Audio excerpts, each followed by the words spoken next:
জানি নৌকায় ঘাট যায় ভরে, হাঁকাহাঁকি ঠেলাঠেলি মহাসাগর, পশ্চিমী নাল্লারা বাজায় মাদল, বোঝা নিয়ে মন্থন চলে গরু গাড়ি, চাকাগুলো ক্রন্দন করে ডাক ছাড়ি, কল্লালে কলাহলে জাগে এক ধ্বনি, অন্ধের কণ্ঠে গান আগমনী, সেই গান মিলে যায় দূর হতে দূরে, শরতের আকাশেতে সোনার রৌদ্র।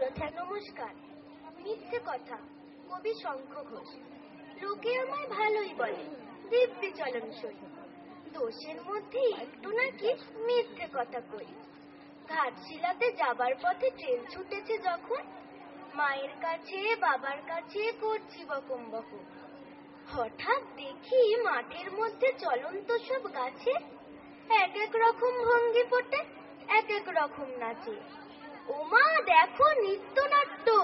যেই বলেছি আমি, মা বকে দেয়, বড্ড তোমার বেড়েছে ফাজলামি।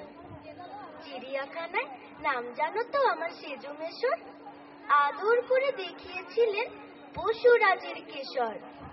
কদিন পরে চুন খসানো দেয়াল জুড়ে একই ঠিক অবিকল সেই রকমই মূর্তি যেন দেখি। ক্লাসের মধ্যে যেই বলেছে সুরঞ্জনার কাছে, জানিস আমার ঘরের মধ্যে সিংহ বাঁধা আছে। শুনতে পেয়ে দিদিমণি অমনি বলেন, শোনো, এসব কথা আবার যেন না শুনি কখনো।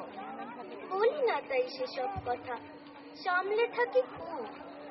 কিন্তু সেদিন হয়েছে কি এমনই বেয়াকুব, আকাশ পারে আবারও চোখ গিয়েছে আটকে।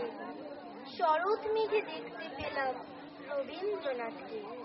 Madhuparna Sengupta, from class 6। নমস্কার। কবি সমন চট্টোপাধ্যায়ের সকালবেলার রোদ্দুর। সকালবেলার রোদ্দুর যে মাটিতে পা ফেলছে, একটা চড়াই অমনি দেখি